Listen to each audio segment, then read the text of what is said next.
Greetings folks, and I hope you've got a good head on your shoulders wherever you are in collecting land, and another one on the desk. And welcome back to the channel for another 1/4 scale statue preview.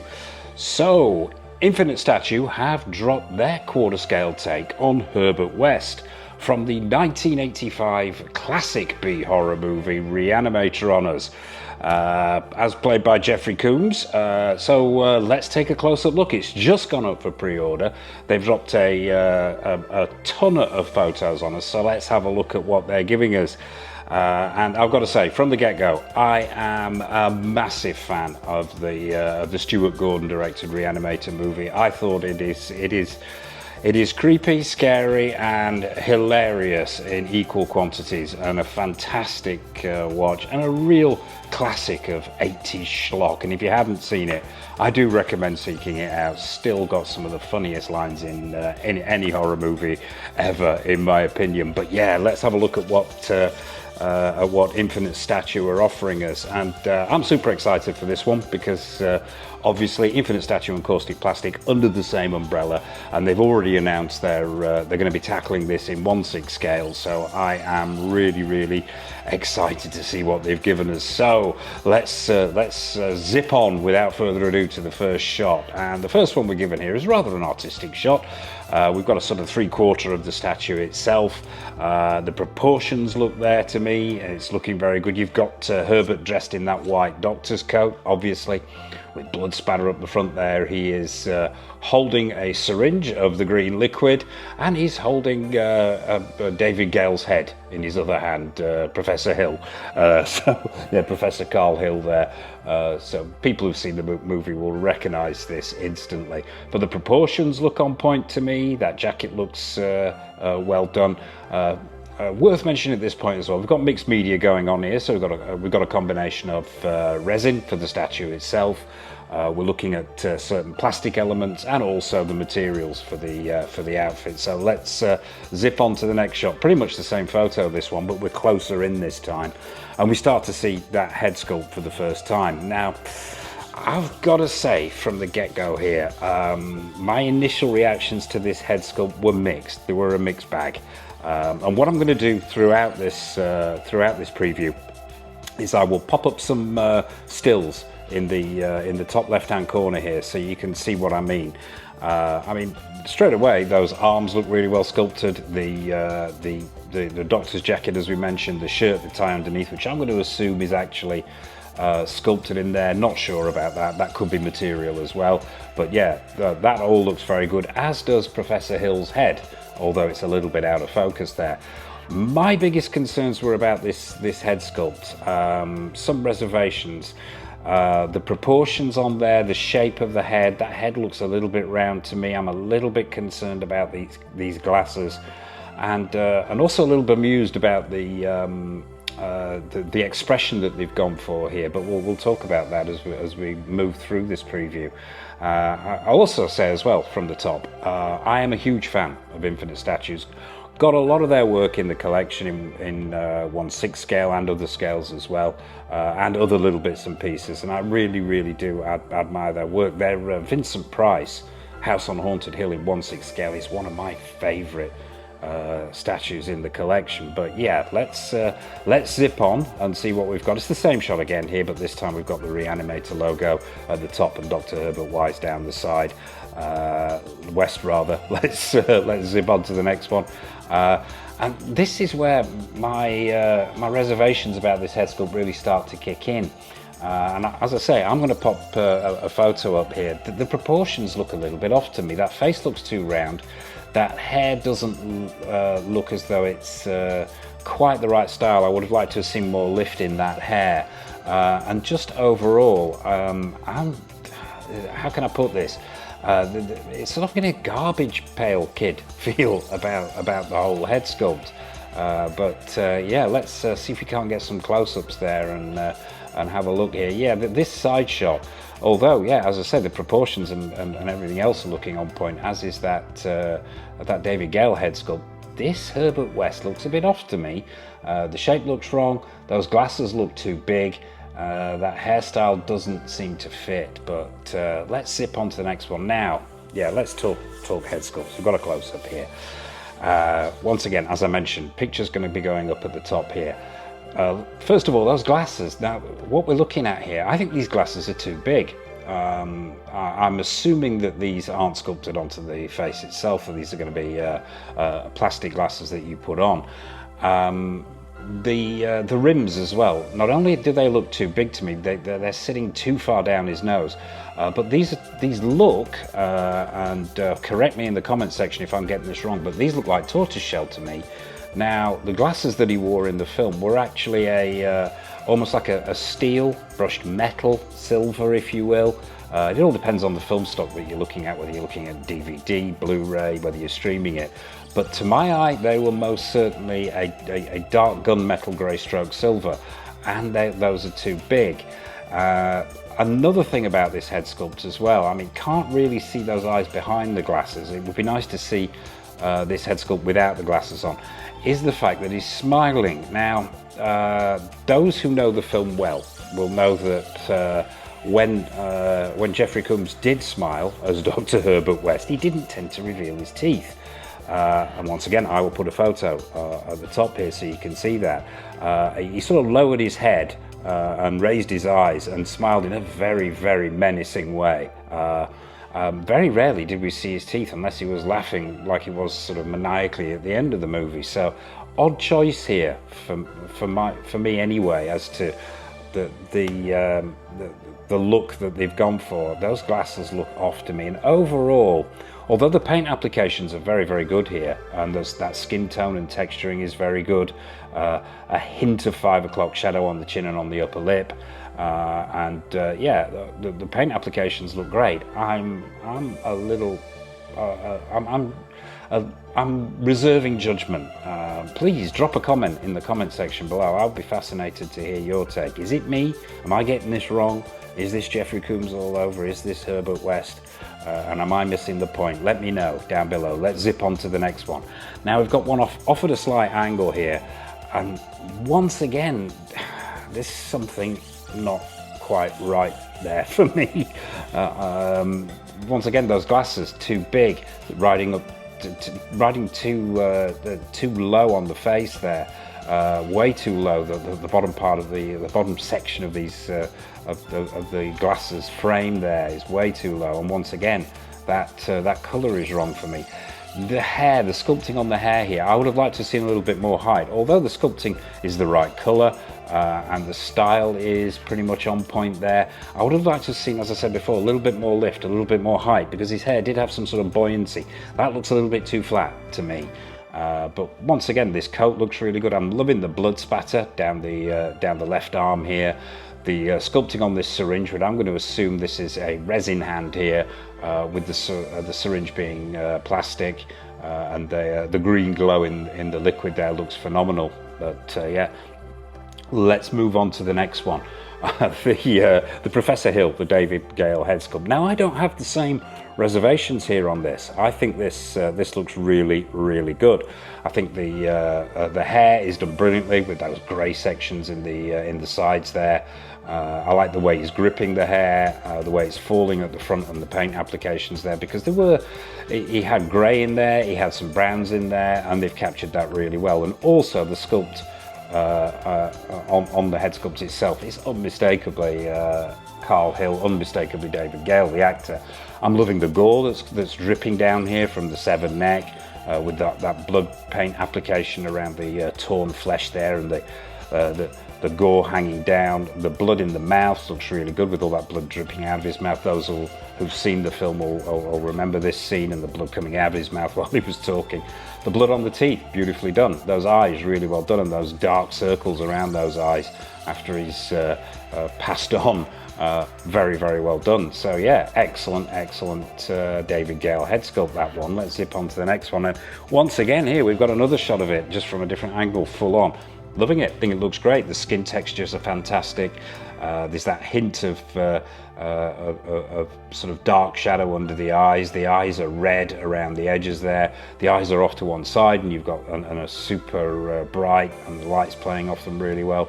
And as I mentioned before, that blood and gore around the mouth and neck, very, very well done. So yeah, loving that that Professor Carl Hill head sculpt. On to the next one, another close-up. We're getting even closer in here. Yeah, excellent. What can I say about it? On point. Really, really well done there, and a big thumbs up to Infinite on that one. On to the next. Now this one is picking out the detail a little bit. We can see that that blood spatter is at the bottom of that coat as well, and there are drips running over the top pocket there. We can see that that gore section of the neck there is really nicely done, and we're looking at the detailing of him holding the hypo as well in his right hand. But still, something is amiss here with that Herbert West. It is. On to the next one. Starting to look at the base now and getting closer with this base, and I'm really liking the look of this base. What you've got is obviously this white tile floor. I am assuming this is going to be representing the mortuary where they do the vast majority of their work, in inverted commas. We're not gone for the cellar look, which is the house that they're renting, and where he does the other half of his nefarious nocturnal activities. But yeah, it looks like we've got bottles here of the green liquid, something off to the side here which may very well be the spilled liquid. I'm not 100% certain, but we've got the shoes. Shoes are really nicely sculpted and nicely painted. I'm not sure whether they're real laces. They look like they might be, rather than sculpted resin, but very effective. You've got this pool of red blood here. I'm assuming once again they're going to be using resin here. Looks really nice. It's darker at the edges. There's blood flecks and spatter in between the cracks on that base. So yeah, very nicely done on that blood effect paint application and sculpting on the base. Liking that a lot, and even ripples around where his foot is. Very, very nicely done. Close up on that blood spatter on the jacket, liking that a lot. Very effective, looks very good. We've got different shades going on, and we've got different ways of applying that paint as well. But it looks like we've got that thrown stippled effect, and we've also got some dripped darker sections as well. So yeah, effective blood paint application there. We've got a side-on view of that base, and we're getting the first hints at the bottom of the base as well. We'll touch on this when we get a closer shot. Yeah, looks like that green shading we could see in the previous shot is the numerous bottles that are of the green liquid which are scattered around that base. One of them's fallen over, and we've got sort of that green liquid spilling out onto the base as well, and we can see the side of those shoes there, and I'm assuming what will be material trousers running up to the top of the figure itself. Close up on the head sculpt again with a different lighting now.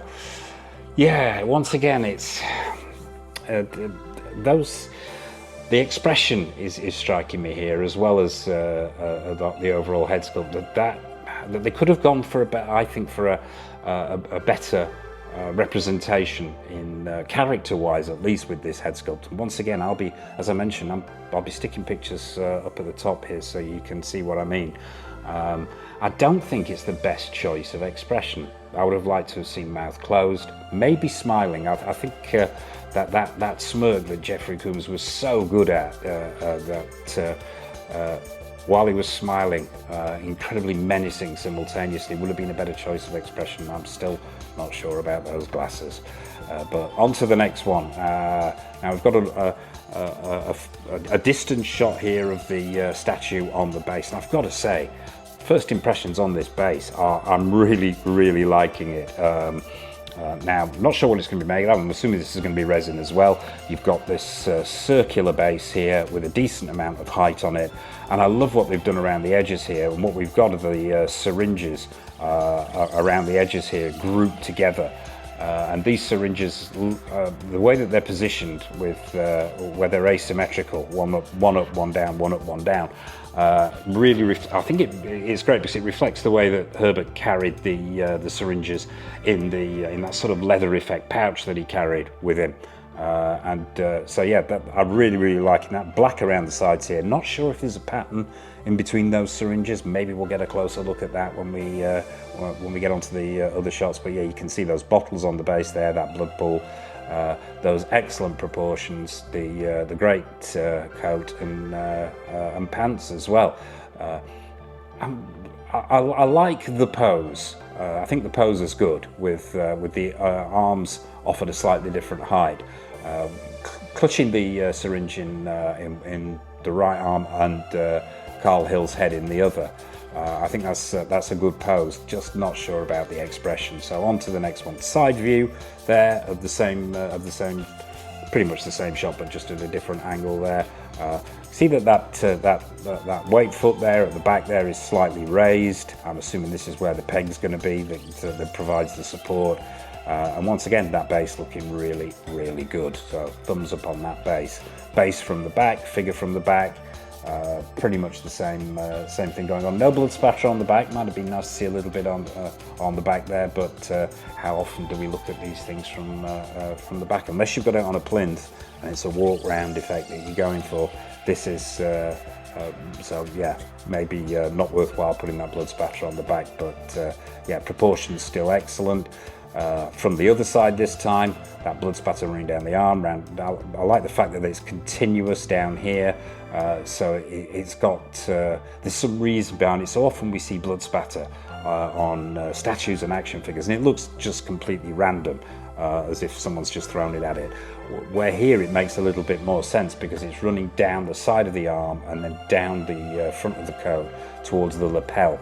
Yeah, it makes a little bit more sense visually, not as jarring. On to the next one. Okay, we've got the measurements going on here. So we're looking at 53 centimeters tall by 22 by 22.